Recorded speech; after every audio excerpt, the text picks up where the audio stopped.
Price lord. ಕರ್ತನಾದ ಯೇಸು ನಾಮದಲ್ಲಿ ಪುನರಾವರ್ತಿ ನಿಮ್ಮೆಲ್ಲರನ್ನ ದೇವರ ವಾಕ್ಯ ಧ್ಯಾನಕ್ಕೋಸ್ಕರ ಸ್ವಾಗತವನ್ನು ಮಾಡುವಂಥವರಾಗಿದ್ದೇವೆ. ಪ್ರಿಯ ಸಹೋದರ ಸಹೋದರಿಯರೇ, ನಾವು ಕಳೆದ 2 ವಿಡಿಯೋದಲ್ಲಿ ಐಶ್ವರ್ಯ ಮತ್ತು ಬಡತನ, ಪೂರ್ ಆ್ಯಂಡ್ ರಿಚ್ ಅಂತ ಹೇಳಿದ್ರೆ ಏನು ಅಂತೇಳಿ ದೇವರ ವಾಕ್ಯದ ಆಧಾರದಲ್ಲಿ 2 ವಿಡಿಯೋಗಳನ್ನು ನಾವು ನಿಮ್ಮೊಂದಿಗೆ ಹಂಚಿಕೊಂಡವರಾಗಿದ್ದೇವೆ. ಅದರ 3ನೇ ಭಾಗವನ್ನು ನಾವು ಈ ದಿನ ಮುಂದುವರಿಸಲು ಬಯಸುವಂಥವರಾಗಿದ್ದೇವೆ. ನೀವು 2 ವಿಡಿಯೋಗಳನ್ನು ನೀವು ಕೇಳೋದಾದರೆ ಅದರ ಕಂಟಿನ್ಯೂಟಿ ನಿಮಗೆ ಸುಲಭವಾಗಿ ಇದು ಅರ್ಥವಾಗುವಂಥದ್ದಾಗಿದೆ. ನಾವು ನೋಡ್ತೇವೆ, ಯಾರು ದೇವರಲ್ಲಿ ನಂಬಿಕೆಯನ್ನು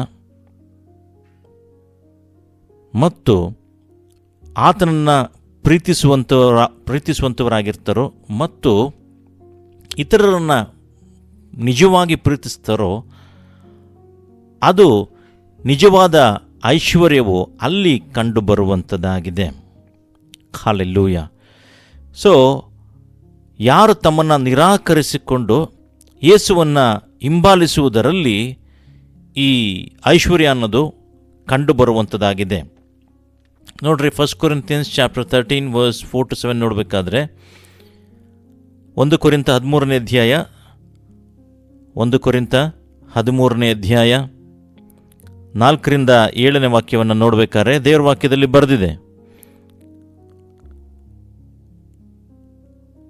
ಪ್ರೀತಿ ಬಹು ತಾಳ್ಮೆಯುಳ್ಳದು, ಪ್ರೀತಿ ದಯೆ ತೋರಿಸುವುದು, ಪ್ರೀತಿಯು ಹೊಟ್ಟೆ ಕಿಚ್ಚುಪಡುವುದಿಲ್ಲ, ಹೊಗಳಿಕೊಳ್ಳುವುದಿಲ್ಲ, ಉಬ್ಬಿಕೊಳ್ಳುವುದಿಲ್ಲ, ಮರ್ಯಾದೆ ಕೆಟ್ಟು ನಡೆಯುವುದಿಲ್ಲ, ಸ್ವಪ್ರಯೋಜನ ಚಿಂತಿಸುವುದಿಲ್ಲ, ಸಿಟ್ಟುಗೊಳ್ಳುವುದಿಲ್ಲ, ಅಪಕಾರವನ್ನು ಮನಸ್ಸಲ್ಲಿ ಇಟ್ಟುಕೊಳ್ಳುವುದಿಲ್ಲ, ಅನ್ಯಾಯ ನೋಡಿ ಸಂತೋಷಪಡದೆ ಸತ್ಯಕ್ಕೆ ಜಯವಾಗಲು ಸಂತೋಷಪಡುತ್ತದೆ, ಎಲ್ಲವನ್ನು ಅಡಗಿಸಿಕೊಳ್ಳುತ್ತದೆ, ಎಲ್ಲವನ್ನು ನಂಬುತ್ತದೆ, ಎಲ್ಲವನ್ನ ನಿರೀಕ್ಷಿಸುತ್ತದೆ, ಎಲ್ಲವನ್ನ ಸಹಿಸಿಕೊಳ್ಳುತ್ತದೆ.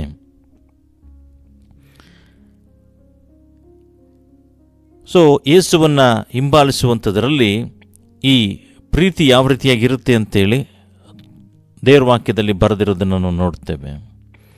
ಅದು ಮಾತ್ರವಲ್ಲದೆ ಫಿಲಿಪ್ಪಿ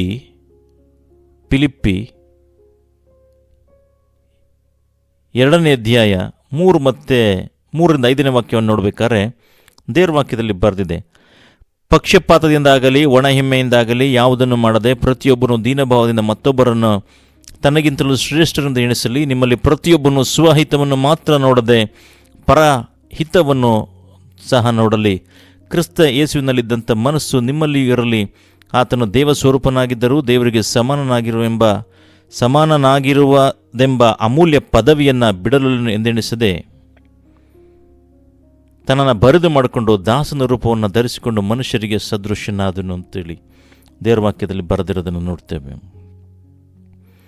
ನೋಡಿ, ಯಾವ ರೀತಿಯಾಗಿ ನಿಜವಾದ ಐಶ್ವರ್ಯ ಅಂತ ಹೇಳಿದ್ರೆ ಯೇಸುವನ್ನು ಪ್ರೀತಿಸುವಂಥದ್ದು ಮತ್ತು ಇತರರನ್ನು ಪ್ರೀತಿಸುವುದರಲ್ಲಿ ನಾವು ನಿಜವಾಗಿ ಯಾವ ರೀತಿಯಾಗಿ ದೇವರ ವಾಕ್ಯನ ಕೈಗೊಂಡು ನಡೀತಾ ಇದ್ದೇವೆ, ಅದರಲ್ಲಿ ಅದು ನಿಜವಾದ ಐಶ್ವರ್ಯ ಅಂತ ಹೇಳಿದ್ರೆ ಏನು ಅಂತೇಳಿ ಇದು ಕಂಡು ಬರುವಂಥದ್ದಾಗಿದೆ. ನೋಡ್ರಿ, ಶ್ರದ್ಧೆಯಿಂದ ಯಾರು ಯೇಸುವನ್ನು ನಂಬುತ್ತಾರೋ ಅವರು ಸ್ವಂತ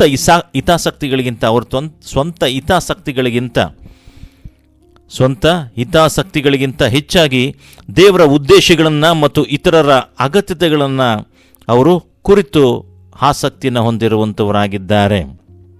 ಅಂದರೆ ಕೇವಲ ಸ್ವಾರ್ಥಿಗಳ ರೀತಿಯಲ್ಲಿ ಬದುಕೋದಿಲ್ಲ, ಅವರು ಇತರರನ್ನು ಕುರಿತು ಆಲೋಚಿಸುವಂಥವರಾಗಿದ್ದಾರೆ. ಅಂದರೆ ಬರೀ ನಮ್ಮಷ್ಟಕ್ಕೆ ನಾವೇ ಸ್ವಂತವಾಗಿ ಸೆಲ್ಫಿಶ್ ಥರ ಸ್ವಾರ್ಥ ಬುದ್ಧಿಯುಳ್ಳವರಾಗಿ ಜೀವಿಸದೆ ಪರರು ಸಹ ಅವರು ಯಾವ ರೀತಿ ಯಾವುದಾದ್ರು ಒಂದು ಕಷ್ಟದಲ್ಲಿ ಇರೋದಾದರೆ ಅವರನ್ನು ಕುರಿತು ಆಸಕ್ತಿಯನ್ನು ತೋರಿಸ್ತಾರೆ. ಇಲ್ಲ ಅವರಿಗೆ ಯಾವುದೇ ರೀತಿಯಾದಂಥ ಉಪಕಾರಗಳನ್ನು ಮಾಡ್ಬೋದಾ, ಅವ್ರಿಗೇನಾದ್ರು ಸಹಾಯ ಮಾಡ್ಬೋದಾ, ಈ ರೀತಿಯಾಗಿ ಅವರು ಆಲೋಚಿಸುವಂಥವರಾಗಿದ್ದಾರೆ. ಹಲ್ಲೆಲೂಯಾ.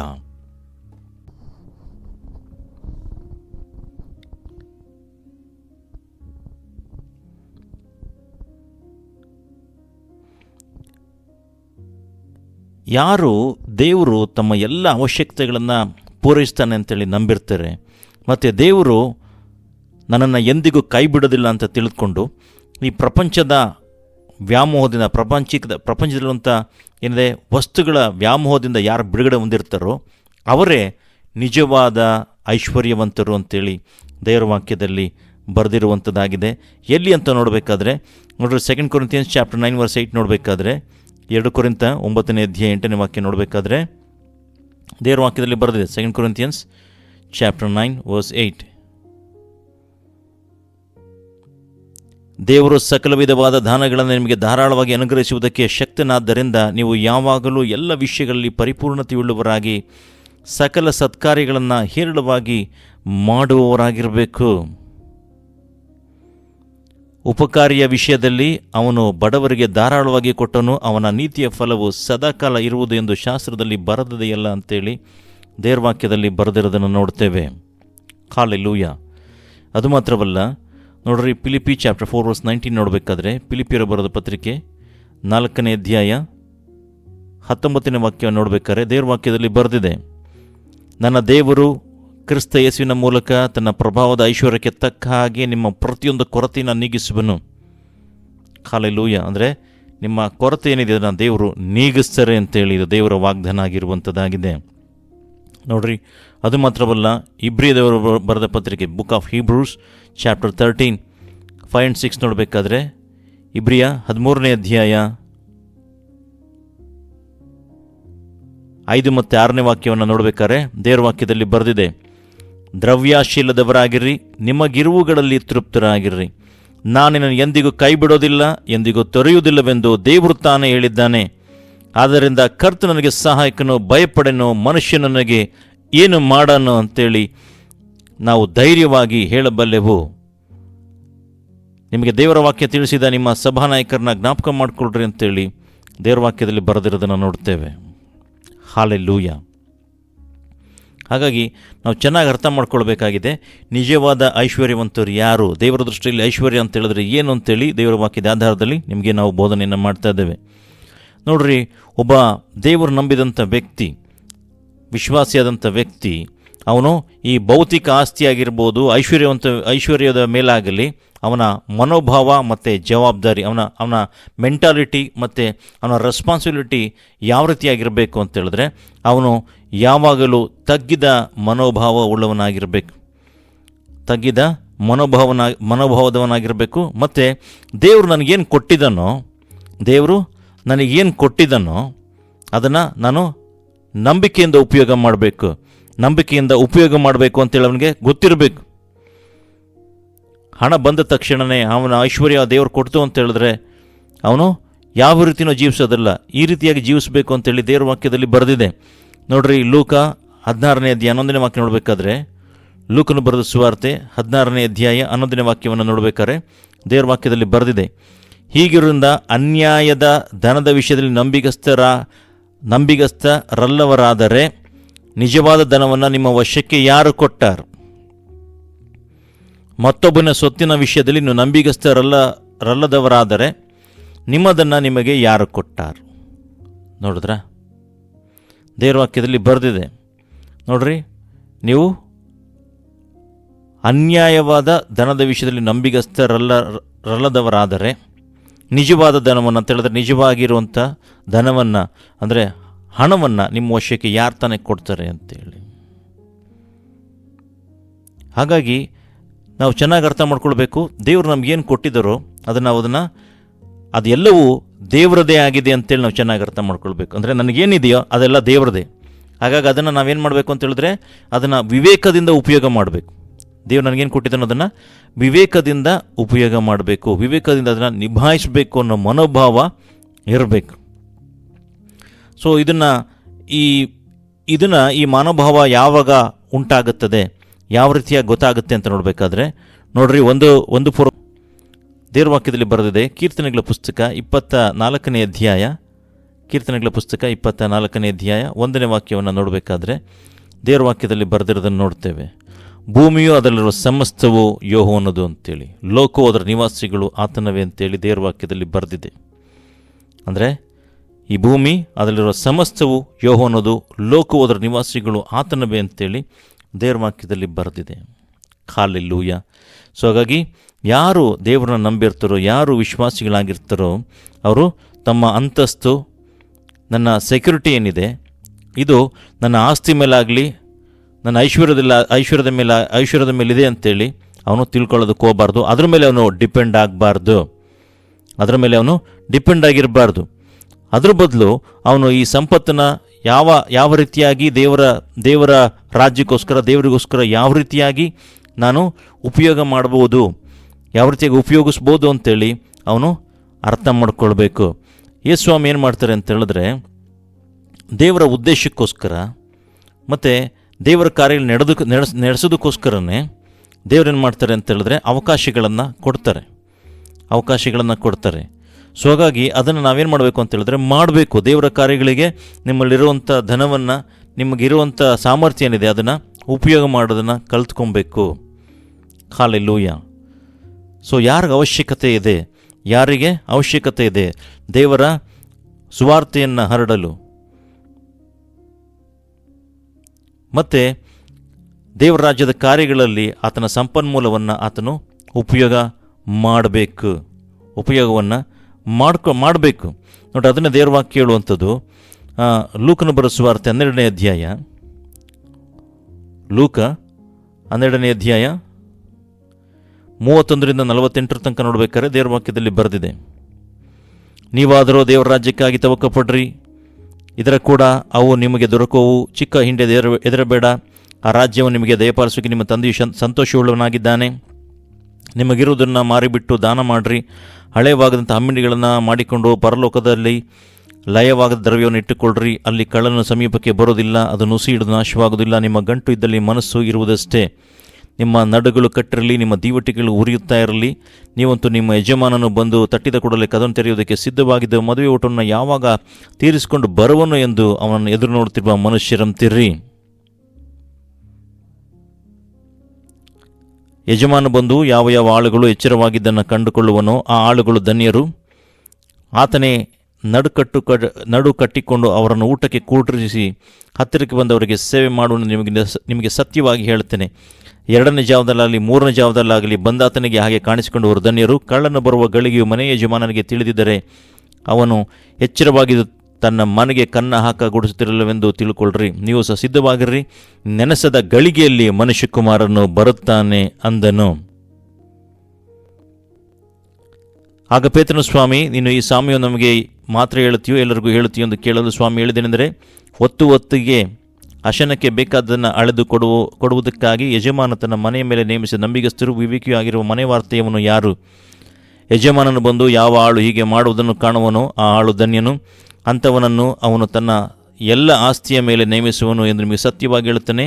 ಆದರೆ ಆ ಆಳು ನನ್ನ ಯಜಮಾನನು ಬರುವುದಕ್ಕೆ ತಡ ಮಾಡುತ್ತಾನೆ ಅಂತ ತನ್ನ ಮನಸ್ಸಿನಲ್ಲಿ ಅಂದುಕೊಂಡು ಗಂಡಾಳು ಹೆಂಡಾಳುಗಳನ್ನು ಹೊಡೆಯುವುದಕ್ಕೂ ತಿಂದು ಕುಡಿದು ಅಮಲೇರೋದಕ್ಕೂ ತೊಡಗಿದರೆ, ಅವನು ನೆನೆಸಿದ ದಿನದಲ್ಲಿಯೂ ತಿಳಿಯದ ಗಳಿಗೆಯಲ್ಲಿಯೂ ಆ ಆಳಿನ ಯಜಮಾನನು ಬಂದು ಅವನನ್ನು ಕಠಿಣವಾಗಿ ಓಡಿಸಿ ಅಪನಂಬಿಗಸ್ತರಾಗಿರಿಗೆ ಆಗತಕ್ಕ ಗತಿಯನ್ನು ಅವನಿಗೆ ನೇಮಿಸುವನು.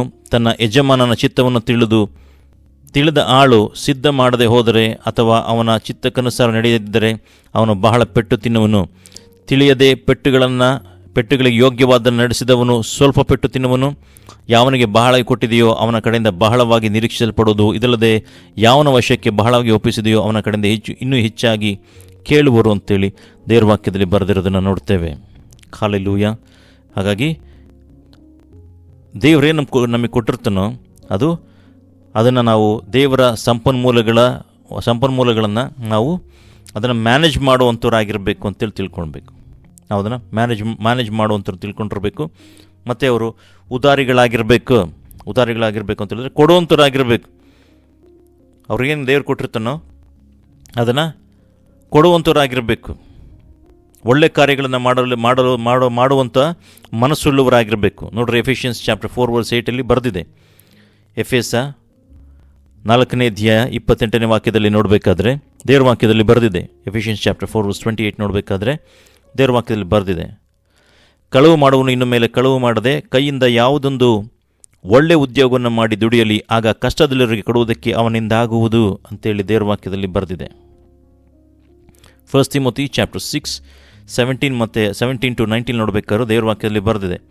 1 ತಿಮೋತಿ ಚಾಪ್ಟರ್ 6:17-19 ನೋಡಬೇಕಾದ್ರೆ ದೇವ್ರ ವಾಕ್ಯದಲ್ಲಿ ಬರೆದಿದೆ, ಇಹಲೋಕ ವಿಷಯದಲ್ಲಿ ಐಶ್ವರ್ಯವುಳ್ಳವರು ಅಹಂಕಾರಿಗಳಾಗಿರದೆ ಅಸ್ಥಿರವಾದ ಐಶ್ವರ್ಯದ ಮೇಲೆ ನಿರೀಕ್ಷೆಯನ್ನಿಡದೆ ನಮ್ಮ ಅನುಭೋಗಕ್ಕೋಸ್ಕರ ನಮಗೆ ಎಲ್ಲವನ್ನ ಹೇರಳವಾಗಿ ದಯಪಾಲಿಸುವ ದೇವರ ಮೇಲೆ ನಿರೀಕ್ಷೆಯನ್ನಿಡಬೇಕೆಂತಲೇ ವಾಸ್ತವವಾದ ಜೀವವನ್ನು ಹೊಂದುವುದಕ್ಕೋಸ್ಕರ ಅವರು ಒಳ್ಳೆಯದನ್ನು ಮಾಡುವವರು, ಸತ್ಕಾರ್ಯಗಳಲ್ಲಿ ಐಶ್ವರ್ಯವಂತರು, ದಾನ ಧರ್ಮಗಳನ್ನು ಮಾಡುವವರು, ಪರೋಪಕಾರ ಮಾಡುವವರಾಗಿದ್ದು ಮುಂದಿನ ಕಾಲಕ್ಕೆ ಒಳ್ಳೆ ಅಸ್ಥಿವಾರವಾಗುವಂಥವುಗಳನ್ನು ತಮಗೆ ಕೂಡಿಸಿಟ್ಟುಕೊಳ್ಳಬೇಕೆಂತಲೂ ಅವರಿಗೆ ಆಜ್ಞಾಪಿಸು ಅಂತೇಳಿ, ಆರ್ಡ್ರ್ ಮಾಡು ಅಂತೇಳಿ ದೇವ್ರ ವಾಕ್ಯದಲ್ಲಿ ಬರೆದಿರೋದನ್ನು ನೋಡ್ತೇವೆ.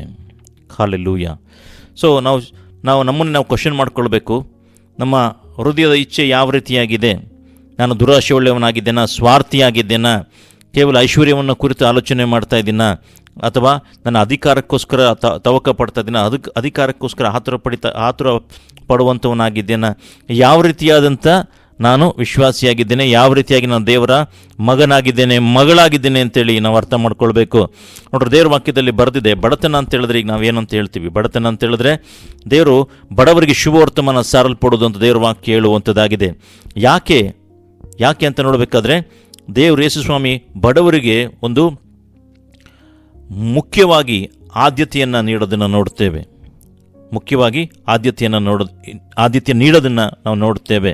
ಯಾಕಂದರೆ ಸುವಾರ್ತೆ ಅಂತ ಹೇಳಿದ್ರೆ ಕ್ಷಮಾಪಣೆ, ರಕ್ಷಣೆ ಮತ್ತು ಯೇಸುಸ್ವಾಮಿ ಮುಖಾಂತರವಾಗಿ ದೊರಕುವ ನೂತನ ಜೀವ, ನ್ಯೂ ಲೈಫ್ ಅನ್ನೋದು ಶುಭ ವರ್ತಮಾನ ಏನಿದೆ, ಇದು ಬಡವರಿಗೆ ನಿರೀಕ್ಷೆಯ ಸಂದೇಶ ಆಗಿರುವಂಥದ್ದಾಗಿದೆ. ಅಂದರೆ ಬಡವರಿಗೆ ಯಾರಿಗೆ ಏನು ನಿರೀಕ್ಷೆ ಇರಲ್ವೋ ಅವರಿಗೆ ನಿರೀಕ್ಷೆಯ ತರುವಂಥ ಸಂದೇಶವೇ ಈ ಶುಭ ಸಂದೇಶ ಆಗಿರುವಂಥದ್ದಾಗಿದೆ. ಅದಕ್ಕೆ ದೇವ್ರ ವಾಕ್ಯ ಹೇಳುವಂಥದ್ದು ಮತ್ತಾಯನ ಬರೆದ ಸುವಾರ್ತೆ 5ನೇ ಅಧ್ಯಾಯ 3ನೇ ವಾಕ್ಯವನ್ನು ನೋಡಬೇಕಾದ್ರೆ, ಬುಕ್ ಆಫ್ ಮ್ಯಾಥ್ಯೂ ಚಾಪ್ಟರ್ 5:3 ನೋಡಬೇಕಾದ್ರೆ ದೇವ್ರ ವಾಕ್ಯದಲ್ಲಿ ಬರೆದಿದೆ, ಆತ್ಮದಲ್ಲಿ ಬಡವರಾಗಿ ಧನ್ಯರು, ಪರಲೋಕ ರಾಜ್ಯವು ಅವರದು ಅಂತೇಳಿ ದೇವ್ರ ವಾಕ್ಯದಲ್ಲಿ ಬರೆದಿದೆ. ಹಲ್ಲೆಲೂಯಾ. ಮತ್ತು 11ನೇ ಅಧ್ಯಾಯ 5ನೇ ವಾಕ್ಯ ನೋಡಬೇಕಾದ್ರೆ, ಬುಕ್ ಆಫ್ ಮ್ಯಾಥ್ಯೂ ಚಾಪ್ಟರ್ 11:5 ನೋಡಬೇಕಾದ್ರೆ ದೇವ್ರ ವಾಕ್ಯದಲ್ಲಿ ಬರೆದಿದೆ, ಆತನವರಿಗೆ ಪ್ರತ್ಯುತ್ತರವಾಗಿ ಕುರುಡರಿಗೆ ಕಣ್ಣು ಬರುತ್ತವೆ, ಕುಂಟರಿಗೆ ಕಾಲು ಬರುತ್ತವೆ, ಕುಷ್ಠರೋಗಿಗಳು ಶುದ್ಧರಾಗುತ್ತಾರೆ, ಕಿವುಡರಿಗೆ ಕಿವಿ ಬರುತ್ತವೆ, ಸತ್ತವರು ಜೀವನ ಹೊಂದುತ್ತಾರೆ, ಬಡವರಿಗೆ ಸುವಾರ್ತೆ ಸಾರಲ್ಪಡುತ್ತದೆ. ನೀವು ಹೋಗಿ ಕಂಡು ಕೇಳುವುಗಳನ್ನು ಯೋಹನ್ನನಿಗೆ ತಿಳಿಸಿರಿ ಅಂತೇಳಿ ಯೇಸುಸ್ವಾಮಿ ಹೇಳೋದನ್ನು ನೋಡ್ತೇವೆ. ಹಲ್ಲೆಲೂಯಾ. ನೋಡ್ರಿ, ದೇವ್ರ ವಾಕ್ಯದಲ್ಲಿ ಯಾಕೆ ಬಡವರಿಗೆ ಅಂತ ಹೇಳಿದ್ರೆ ಅವ್ರಿಗೆ ಯಾವುದೇ ರೀತಿ ನಿರೀಕ್ಷೆ ಇಲ್ಲದೆ ಇರುವಾಗ ದೇವರು ನಿರೀಕ್ಷಾದಾಯಕನಾಗಿ ಬಂದವರಾಗಿದ್ದಾರೆ, ಇದು ಅವರಿಗೆ ಗೊತ್ತಾಗಬೇಕು. ಅದಕ್ಕೋಸ್ಕರನೇ ಯೇಸುಸ್ವಾಮಿ ಬಡವರು ಅಂತ ಹೇಳಿದ್ರೆ ನಿರ್ಗತಿಕರು, ಅನಾನುಕೂಲ ಸ್ಥಿತಿಯಲ್ಲಿಂಥವ್ರು, ಮತ್ತು ಈ ಪ್ರಪಂಚದ ದಬ್ಬಾಳಿಕೆ ಒಳಗಾಗಿರುವಂಥವ್ರು, ಮತ್ತು ಇವರಿಗೆ ಯಾರು ಸಹ ಸಹಾಯ ಮಾಡದೇ ಇರುವಂಥವ್ರು. ಬಡವ್ರಿಗೆ ಯಾರು ಸಹಾಯ ಮಾಡಲ್ಲ. ಬಡವರು ಅಂತ ಹೇಳಿದ್ರೆ ಧನವಂತನಿಗೆ ಬಹುಜನ ಏನಾಗಿದ್ದಾರೆ, ಸ್ನೇಹಿತರಿರ್ತಾರೆ, ಆದರೆ ಬಡವರಿಗೆ ಇದ್ದ ಸ್ನೇಹಿತನು ಅಗಲ್ತಾನೆ ಅಂತ ದೇವ್ರ ವಾಕ್ಯದಲ್ಲಿ ಬರೆದಿದೆ. ಹಾಗಾಗಿ ಬಡವ್ರು ಯಾರಿಗೂ ಬೇಕಾಗಿಲ್ಲ. ಆದರೆ ಬಡವ್ರನ್ನ ಏನು ಮಾಡಿದ್ರು ಅಂತ ಹೇಳಿದ್ರೆ ಅವರಿಗೆ ಒಂದು ನಿರೀಕ್ಷೆಯನ್ನು, ಅವ್ರಿಗೆ ಬೇಕಾದ ಕ್ಷಮಾಪಣೆಯನ್ನು, ಅವ್ರಿಗೆ ಬೇಕಾದಂಥ ಕಾಲಲ್ಲಿ ರಕ್ಷಣೆಯನ್ನು ಕೊಡೋದಕ್ಕೋಸ್ಕರನೇ ಯೇಸುಸ್ವಾಮಿ ಬಡವರು ಅಂತೇಳಿ ಆ ಪದವನ್ನು ಉಪಯೋಗ ಮಾಡೋದನ್ನು ನೋಡ್ತೇವೆ. ಹಲ್ಲೆಲೂಯಾ. ಸೊ ಇವರು ನಿರೀಕ್ಷಿಸುವಂಥದ್ದೇನು? ಸಹಾಯವನ್ನು ನಿರೀಕ್ಷಿಸುವಂಥವರಾಗಿದ್ದಾರೆ. ದೇವರು ನಂಬಿಗಸ್ತನಾಗಿದ್ದಾನೆ. ಅವ್ರಿಗಿರುವಂಥ ಕಷ್ಟ ಇರ್ಬೋದು, ಪಾಪ ಇರ್ಬೋದು, ದಬ್ಬಾಳಿಕೆ ಇರ್ಬೋದು, ಇದರಿಂದ ಬಿಡುಗಡೆ ಕೊಡೋದನ್ನು ಅವರು ಎದುರು ನೋಡುವಂಥವರಾಗಿದ್ದಾರೆ. ಇದನ್ನೇ ದೇವರಿಂದ ಅವರು ಬಯಸುವಂಥವರಾಗಿದ್ದಾರೆ. ಹಲ್ಲೆಲೂಯಾ. ಸೊ ಅದಕ್ಕೇ ದೇವರ ವಾಕ್ಯ ಅವರಿಗೆ ಭರವಸೆಯನ್ನು ಕೊಡುವಂಥದ್ದಾಗಿದೆ. ಯೇಸುಸ್ವಾಮಿ ಅದಕ್ಕೆ ಅವರಲ್ಲಿ ಭರವಸೆಯನ್ನು ಹುಟ್ಟಿಸುವಂಥವರಾಗಿದ್ದಾರೆ. ಭರವಸೆ ಹುಟ್ಟಿಸಿ ಅವರನ್ನು ನಡೆಸುವಂಥವರಾಗಿದ್ದಾರೆ. ಹಲ್ಲೆಲೂಯಾ. ನಾವು ನೋಡ್ತೇವೆ, ನೋಡ್ರಿ, ದೇವ್ರ ವಾಕ್ಯ ಸ್ಪಷ್ಟವಾಗಿ ಬರೆದಿದೆ. ದೇವರನ್ನ ನಂಬುವಂಥವ್ರು ಯಾರಿದ್ದಾರೆ, ಇವರು ಆತ್ಮಿಕವಾಗಿ ಅವರೇನಾಗಿರ್ತಾರೆ ಅಂತ ಹೇಳಿದ್ರೆ ರಿಚ್ ಆಗಿರ್ತಾರೆ. ಅಂದರೆ ಸ್ಪಿರಿಚುಲಿ ರಿಚ್ ಆಗಿರ್ತಾರೆ. ಅವ್ರು ನೋಡೋದಕ್ಕೆ ಏನೋ ಸಾಧಾರಣವಾಗಿ ಕಾಣಿಸ್ಬೋದು, ಆದರೆ ದೇವರ ದೃಷ್ಟಿಯಲ್ಲಿ ಅವರೇನಾಗಿದ್ದಾರೆ, ಐಶ್ವರ್ಯವಂತರಾಗಿರ್ತಾರೆ. ಐಶ್ವರ್ಯವಂತರ ರೀತಿಯಲ್ಲಿ ಅವರು ಕಾಣಿಸಲ್ಪಡ್ತಾರೆ. ಹಾಗಾಗಿ ಅದಕ್ಕೆ ದೇವರು ಹೃದಯವನ್ನು ನೋಡ್ತಾನೆ. ಮನುಷ್ಯರೇನು ಮಾಡ್ತಾರೆ, ಹೊರಭಾಗವನ್ನು ಮಾತ್ರ ನೋಡ್ತಾರೆ, ಆದರೆ ದೇವರು ಹೃದಯಗಳನ್ನೇ ನೋಡುವವರಾಗಿದ್ದಾರೆ ಅಂತೇಳಿ ದೇವರ ವಾಕ್ಯದಲ್ಲಿ ಬರೆದಿದೆ. ಹಲ್ಲೆಲೂಯಾ. ನೋಡ್ರಿ, ದೇವರ ವಾಕ್ಯ ಹೇಳುವಂಥದ್ದಾಗಿದೆ. ಕೀರ್ತನೆಗಳ ಪುಸ್ತಕ 18:27 ನೋಡಬೇಕಾದ್ರೆ, ಕೀರ್ತನೆಗಳ ಪುಸ್ತಕ 18ನೇ ಅಧ್ಯಾಯ 27ನೇ ವಾಕ್ಯವನ್ನು ನೋಡಬೇಕಾದ್ರೆ ದೇವರ ವಾಕ್ಯದಲ್ಲಿ ಬರೆದಿದೆ, ದೀನರನ್ನು ಉದ್ಧರಿಸುವವನು ಹಮ್ಮಿನ ಕಣ್ಣುಗಳನ್ನು ತಗ್ಗಿಸಿಬಿಡು ನೀನಲ್ವ ಅಂತೇಳಿ. ದೀನರನ್ನು ಉದ್ಧರಿಸುವಂಥವನು ದೇವರಾಗಿದ್ದಾರೆ. ಹಲ್ಲೆಲೂಯಾ. ನೋಡ್ರಿ, ಕೀರ್ತನೆಗಳ ಪುಸ್ತಕ 37ನೇ ಅಧ್ಯಾಯ, ಕೀರ್ತನೆಗಳ ಪುಸ್ತಕ 37ನೇ ಅಧ್ಯಾಯ 11ನೇ ವಾಕ್ಯವನ್ನು ನೋಡಬೇಕಾದ್ರೆ ದೇವ್ರ ವಾಕ್ಯದಲ್ಲಿ ಬರೆದಿದೆ, ಆದರೆ ದೀನರು ದೇಶನ ಅನುಭವಿಸ್ತಾರಂತೆ. ಯಾರು ದೀನರು ಅಂತೇಳಿ ಹಂಬಲ್ನೆಸ್ ಯಾರಿದೆ, ದೀನರಾಗಿರ್ತಾರೆ ದೇವರ ದೃಷ್ಟಿಯಲ್ಲಿ, ಅವರು ದೇಶವನ್ನು ಅನುಭವಿಸ್ತಾರಂತೆ. ಅವರು ಮಹಾ ಸೌಖ್ಯದಿಂದ ಆನಂದಿಸ್ತಾರೆ ಅಂತೇಳಿ ದೇವರ ವಾಕ್ಯದಲ್ಲಿ ಬರೆದಿದೆ. ಹಾಲೆಲೂಯ.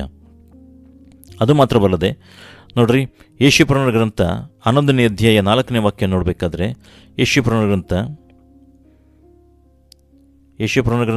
11ನೇ ಅಧ್ಯಾಯ 4ನೇ ವಾಕ್ಯವನ್ನು ನೋಡಬೇಕಾದ್ರೆ ದೇವರ ವಾಕ್ಯದಲ್ಲಿ ಬರೆದಿದೆ, ಬಡವರಿಗೋಸ್ಕರ ನ್ಯಾಯವಾಗಿ ತೀರ್ಪು ಮಾಡುವನು, ಲೋಕದ ದೀನರಿಗೋಸ್ಕರ ಧರ್ಮವಾಗಿ ನಿರ್ಣಯಿಸುವನು, ಲೋಕವನ್ನು ತನ್ನ ಬಾಯ ದಂಡದಿಂದ ದಂಡಿಸುವನು, ದುಷ್ಟರನ್ನು ತನ್ನ ಬಾಯುಸರಿಂದ ಕೊಲ್ಲುವನು ಅಂತೇಳಿ ದೇವರ ವಾಕ್ಯದಲ್ಲಿ ಬರೆದಿದೆ. ಅಂದರೆ ದೇವರು ನ್ಯಾಯ ತೀರಿಸುವಂಥವನಾಗಿ, ದೇವರು ಬಡವರನ್ನು ಕುರಿತು, ಹಾಲೆಲೂಯ, ಬಡವರನ್ನು ಕುರಿತು, ಹಾಲೆಲೂಯ, ಬಡವರ ಪರವಾಗಿ ಯಾರು ಅದು ನಿರೀಕ್ಷಿಸ್ತಾರೋ ಅವರ ಪರವಾಗಿ ದೇವರು ಕಾರ್ಯ ಮಾಡುವಂಥವನಾಗಿದ್ದಾನೆ. ಹಾಲೆಲೂಯ. ಅದು ಮಾತ್ರವಲ್ಲದೆ ಯೆಶಾಯನ ಗ್ರಂಥ 29ನೇ ಅಧ್ಯಾಯ 19ನೇ ವಾಕ್ಯವನ್ನು ನೋಡಬೇಕಾದ್ರೆ ದೇವರ ವಾಕ್ಯದಲ್ಲಿ ಬರೆದಿದೆ, 29:19, ದೀನರು ಯೆಹೋವನಲ್ಲಿ ಹೆಚ್ಚಾಗಿ ಆನಂದಿಸುವರು, ಬಡವರು ಇಸ್ರಾಯೇಲರ ಸದಮಲ ಸ್ವಾಮಿಯಲ್ಲಿ ಉಲ್ಲಾಸಿಸುವರು ಅಂತೇಳಿ ದೇವರ ವಾಕ್ಯದಲ್ಲಿ ಬರೆದಿದೆ. ಹಾಲೆಲೂಯ. ಲೂಕ 6ನೇ ಅಧ್ಯಾಯ 20ನೇ ವಾಕ್ಯದಲ್ಲಿ, ಬುಕ್ ಆಫ್ ಲೂಕ್ ಚಾಪ್ಟರ್ 6:20 ನೋಡಬೇಕಾದ್ರೆ ದೇವರ ವಾಕ್ಯದಲ್ಲಿ ಬರೆದಿದೆ, ತರುವಾಯ ಆತನು ತನ್ನ ಶಿಷ್ಯರ ಕಡೆಗೆ ಕಣ್ಣೆತ್ತಿ ನೋಡಿ ಹೇಳಿದ್ದೇನೆಂದರೆ, ಬಡವರಾದ ನೀವು ಧನ್ಯರು, ದೇವರ ರಾಜ್ಯವು ನಿಮ್ಮದು. ಈಗ ಹಸಿದವರಾದ ನೀವು ಧನ್ಯರು, ನಿಮಗೆ ತೃಪ್ತಿಯಾಗುವುದು. ಈಗ ಅಳುವವರಾದ ನೀವು ಧನ್ಯರು, ನೀವು ನಗುವಿರಿ ಅಂತೇಳಿ ದೇವರ ವಾಕ್ಯದಲ್ಲಿ ಬರೆದಿದೆ. ಹಾಲೆಲೂಯ. ಲೂಕ್ ನಂಬರ್ ಸುವಾರ್ತೆ 16ನೇ ಅಧ್ಯಾಯ 25ನೇ ವಾಕ್ಯವನ್ನು ನೋಡಬೇಕಾದ್ರೆ, ಲೂಕ್ ಚಾಪ್ಟರ್ 16:25 ನೋಡಬೇಕಾದ್ರೆ ದೇವರ ವಾಕ್ಯದಲ್ಲಿ ಬರೆದಿದೆ, ಆದರೆ ಅಬ್ರಹಾಮನು ಕಂದ, ನೀನು ಆಶಿಸಿದ ಸುಖವನ್ನು ನಿನ್ನ ಜೀವಮಾನದಲ್ಲಿ ಹೊಂದಿದಿ, ಹಾಗೆಯೇ ಲಾಜರನ ಕಷ್ಟವನ್ನು ಹೊಂದಿದನು ಎಂಬುದಾಗಿ ನೆನಪಿಗೆ ತಂದುಕೋ. ಈಗಲಾದರೂ ಇಲ್ಲಿ ಇವನಿಗೆ ಸಮಾಧಾನ, ಆದರೆ ನಿನಗೆ ಸಂಕಟ. ಹಾಲೆಲೂಯ. ಸೊ ದೇವರು ಖಂಡಿತವಾಗಿ ಬಡವರನ್ನು, ದಿಕ್ಕಿಲ್ಲದವರನ್ನು ದೇವರು ಪರಾಂಬರಿಸುವಂಥ ದೇವರಾಗಿದ್ದಾರೆ. ಹಾಲೆಲೂಯ. ದೇವರಲ್ಲಿ ಯಾರು ವಿಶ್ವಾಸ ಇಡ್ತಾರೋ, ಯಾರು ನಂಬ್ತಾರೋ, ಅವರು ಬಡವರಾಗಿತ್ತು ಅಂತ ಹೇಳಿದ್ರೆ ಅವರ ಪರವಾಗಿ ದೇವರು ಅವರ ಪರವಾಗಿ ಇದ್ದು ಕಾರ್ಯ ಮಾಡುವಂಥವರಾಗಿದ್ದಾರೆ. ಅವರಿಗೆ ಬೇಕಾದ ಬಿಡುಗಡೆಯನ್ನು ದೇವರು ದಯಪಾಲಿಸುವಂಥವನಾಗಿದ್ದಾನೆ. ಹಾಲೆಲೂಯ. ಸೊ ಹಾಗಾಗಿ ದೇವರಿಂದ ಅವರು ಹೊಂದುವಂಥ ಏನಿದೆ ಆಶೀರ್ವಾದದಿಂದ ಅವರು ದೇವರನ್ನು ಕಂಡುಕೊಳ್ತಾರೆ. ದೇವರನ್ನು ಯಾವ ರೀತಿಯಾಗಿ ಆಶೀರ್ವಾದ ಮಾಡಿದ್ದಾರೆ, ಯಾವ ರೀತಿಯಾಗಿ ನಾನು ಮುಂಚೆ ಇದ್ದೆ, ಆದರೆ ಈಗ ಯಾವ ರೀತಿಯಾಗಿದ್ದೀನಿ ಅಂತೇಳಿ ಅವರು ಕಂಡುಕೊಳ್ತಾರೆ ಮತ್ತು ದೇವರಿಗೋಸ್ಕರ ಜೀವಿಸುವಂಥವರಾಗಿದ್ದಾರೆ. ಸೊ ಆ ರೀತಿಯಾಗಿ ಯಾರು ದೇವರ ಅನುಭವವನ್ನು ಹೊಂದಿದ್ದಾರೆ ಅವರು ಮಾತ್ರ ಏನಾಗ್ತಾರೆ ಅಂತ ಹೇಳಿದ್ರೆ, ಉದಾರವಾಗಿ ಜನಗಳಿಗೆ ದಯೆ ತೋರಿಸೋದಕ್ಕೆ ಮತ್ತು ದೇವರ ರಾಜ್ಯದ ಕಾರ್ಯಗಳಿಗೆ ಅವರು ಬೆಂಬಲವನ್ನು ನೀಡುವಂಥವರಾಗಿದ್ದಾರೆ. ಹಾಲೆಲೂಯ. ನಾವು ಚೆನ್ನಾಗಿ ಅರ್ಥ ಮಾಡ್ಕೊಳ್ಳೋ, ಯಾರು ಆ ಅನುಭವದ ಮೂಲಕ, ಯಾರಿಗೆ ಹಸಿದಿರುತ್ತೆ ಅವನಿಗೆ ಅನ್ನದ ಬೆಲೆ ಗೊತ್ತಿರುತ್ತೆ, ಯಾರು ಹಸಿದಿರುತ್ತೆ ಅವನಿಗೆ ಅನ್ನದ ಬೆಲೆ ಗೊತ್ತಿರುತ್ತೆ, ಯಾರು ಕಷ್ಟದಲ್ಲಿರ್ತಾನೆ ಅವನಿಗೆ ಆ ಕಷ್ಟದ ಬೆಲೆ ಏನು ಅಂತ ಗೊತ್ತಿರುತ್ತೆ, ಯಾರು ಕಷ್ಟದಲ್ಲಿರುತ್ತೆ ಅವ್ರಿಗೆ ಸಹಾಯ ಮಾಡುವಂಥ ಮನಸ್ಸು ಅವ್ರಿಗೆ ಇರುವಂಥದ್ದಾಗಿದೆ. ಹಾಲೆಲೂಯ. ಸೊ ನೋಡ್ರಿ, ದೇವರ ವಾಕ್ಯ ಹೇಳುವಂಥದ್ದಾಗಿದೆ, ಪ್ರಕಟಣೆ ಗ್ರಂಥ 2ನೇ ಅಧ್ಯಾಯ 9ನೇ ವಾಕ್ಯದಲ್ಲಿ ಹೇಳುವಂಥದ್ದಾಗಿದೆ. ಪ್ರಕಟಣೆ ಗ್ರಂಥ 2ನೇ ಅಧ್ಯಾಯ 9ನೇ ವಾಕ್ಯದಲ್ಲಿ ಹೇಳುತ್ತೆ, ಬುಕ್ ಆಫ್ ರೆವಲ್ಯೂಷನ್ ಚಾಪ್ಟರ್ 2:9 ನೋಡಬೇಕಾದ್ರೆ, ಸತ್ತವನಾಗಿದ್ದು ಜೀವಿತನಾಗಿ ಬಂದ ಆದ್ಯಂತನು ಹೇಳುವುದೇನೆಂದರೆ, ನಾನು ನಿನ್ನ ಸಂಕಟವನ್ನು, ನಿನ್ನ ಬಡತನವನ್ನು ಬಲ್ಲೆನು, ಆದರೂ ನೀನು ಐಶ್ವರ್ಯವಂತನೇ. ನೋಡಿದ್ರ, ಅವನು ಬಡತನದಲ್ಲಿತ್ತು ಅಂತ ಹೇಳಿದ್ರೆ, ಸಂಕಟದಲ್ಲಿತ್ತು ಅಂತ ಹೇಳಿದ್ರೆ, ಆದರೂ ನೀನು ಐಶ್ವರ್ಯವಂತನೇ ಅಂತೇಳಿ ದೇವರ ವಾಕ್ಯದಲ್ಲಿ ಬರೆದಿದೆ. ಇದಲ್ಲದೆ ತಮ್ಮನ್ನು ಯಹೂದ್ಯರೆಂದು ಹೇಳಿಕೊಳ್ಳುವವರು ನಿನ್ನ ವಿಷಯವಾಗಿ ದೂಷಿಸುವುದನ್ನು ಬಲ್ಲೆನು, ಅವರು ಯಹೂದ್ಯರಲ್ಲ, ಸೈತಾನನ ಸಮಾಜದವರಾಗಿದ್ದಾರೆ. ನೋಡಿ, ದೇವರ ವಾಕ್ಯದಲ್ಲಿ ಎಷ್ಟು ಚೆನ್ನಾಗಿ ಬರೆದಿದೆ. ಹಾಲೆಲೂಯ. ಆದರೆ ನಾವು ಶ್ರೀಮಂತರು ಅಂತೇಳಿ ತಿಳ್ಕೊಂಡಿರ್ತಾರೆ. ಆದರೆ ದೇವರ ವಾಕ್ಯ ಏನು ಹೇಳುತ್ತದೆ, ಅವರನ್ನು ಕುರಿತು ಏನು ಹೇಳುತ್ತೆ ಅಂತ ಹೇಳಿದ್ರೆ, ಅವ್ರು ಶ್ರೀಮಂತ ಅವ್ರು ಅಂದ್ಕೊಂಡಿರ್ಬೋದು, ಆದರೆ ದೇವರ ದೃಷ್ಟಿನಲ್ಲಿ ಅವ್ರು ಯಾವ ರೀತಿ ಕಾಣಿಸ್ಕೊಳ್ತಾರೆ ಅಂತ ಹೇಳಿದ್ರೆ,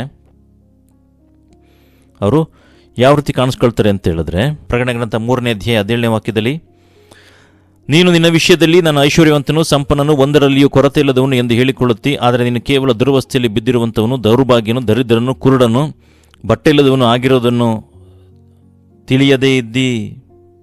ನೋಡಿದ್ರ, ಅಂದರೆ ದೇವರ ದೃಷ್ಟಿಯಲ್ಲಿ ಐಶ್ವರ್ಯವಂತರು ಯಾವ ರೀತಿ ಕಾಣಿಸ್ಕೊಳ್ತಾರೆ ಅಂತ ಹೇಳಿದ್ರೆ, ಈ ರೀತಿಯಾಗಿ ನೀನು ಐಶ್ವರ್ಯವಂತ ನೀವು ಅಂದ್ಕೊಳ್ಬೋದು, ಆದರೆ ಒಂದರಲ್ಲಿ ಕೊರತೆಯನ್ನು ಎಂದು ಹೇಳಿಕೊಳ್ಳುತ್ತಿ, ಆದರೆ ನೀನು ಕೇವಲ ದುರವಸ್ಥೆಯಲ್ಲಿ ಬಿದ್ದಿರುವಂಥವನು, ದೌರ್ಭಾಗ್ಯನು, ದರಿದ್ರನು, ಕುರುಡನು, ಬಟ್ಟೆಯಿಲ್ಲದವನು ಆಗಿರುವುದನ್ನು ತಿಳಿಯದೆ ಇದ್ದಿ ಅಂತೇಳಿ ದೇವರ ವಾಕ್ಯದಲ್ಲಿ ಬರೆದಿದೆ. ಹಾಲೆಲೂಯ.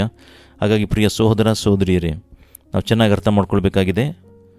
ಬಡತನ ಅಂತ ಹೇಳಿದ್ರೇನು, ಐಶ್ವರ್ಯ ಅಂತ ಹೇಳಿದ್ರೇನು. ದೇವರು ನಿಮ್ಮನ್ನು ಆಶೀರ್ವಾದ ಮಾಡಬೇಕಾದ್ರೆ, ಬಡತನ ಐಶ್ವರ್ಯ ನಡೆಸಬೇಕಾದ್ರೆ ನೀವು ಯಾವ ರೀತಿಯಾಗಿ ಇರಬೇಕಾಗಿದೆ, ಐಶ್ವರ್ಯ ದೇವರು ನಿಮಗೆ ಕೊಟ್ಟಾಗ ನೀವು ಯಾವ ರೀತಿಯಾಗಿ ಹ್ಯಾಂಡಲ್ ಮಾಡಬೇಕಾಗಿದೆ, ಯಾವ ರೀತಿ ನಿಮ್ಮ ಮನೋಭಾವ ಇರಬೇಕು. ಮತ್ತು ದೇವರು ನೋಡುವಂಥ ದೃಷ್ಟಿನೇ ಬೇರೆ, ಮನುಷ್ಯ ನೋಡುವಂಥ ದೃಷ್ಟಿನೇ ಬೇರೆ. ಸೊ ಈ ಎಲ್ಲ ಕಾರ್ಯಗಳನ್ನು ನಾವು ದೇವರ ವಾಕ್ಯದ ಆಧಾರದಲ್ಲಿ ನಾವು ನಿಮ್ಮೊಂದಿಗೆ ಹಂಚಿಕೊಂಡವರಾಗಿದ್ದೇವೆ. ನಮ್ಮ ಚಾನಲ್ನ ಇನ್ನು ಯಾರು ಸಬ್ಸ್ಕ್ರೈಬ್ ಮಾಡ್ಕೊಂಡಿಲ್ಲ ಅವ್ರು ಸಬ್ಸ್ಕ್ರೈಬ್ ಮಾಡ್ಕೊಳ್ಳಿ ಅಂತ ಕೇಳ್ಕೊಳ್ತಾ ಇದ್ದೇವೆ. ಯಾಕಂತೇಳಿದ್ರೆ ಬರುವಂಥ ಸಂದೇಶಗಳ ಅಪ್ಡೇಟ್ಗಳು ನಿಮಗೆ ದೊರೆಯುವಂಥದ್ದಾಗಿದೆ. ದೇವರು ಈ ವಾಕ್ಯಗಳ ಮುಖಾಂತರವಾಗಿ ನಿಮ್ಮನ್ನು ಆಶೀರ್ವಾದ ಮಾಡಲಿ. God bless you.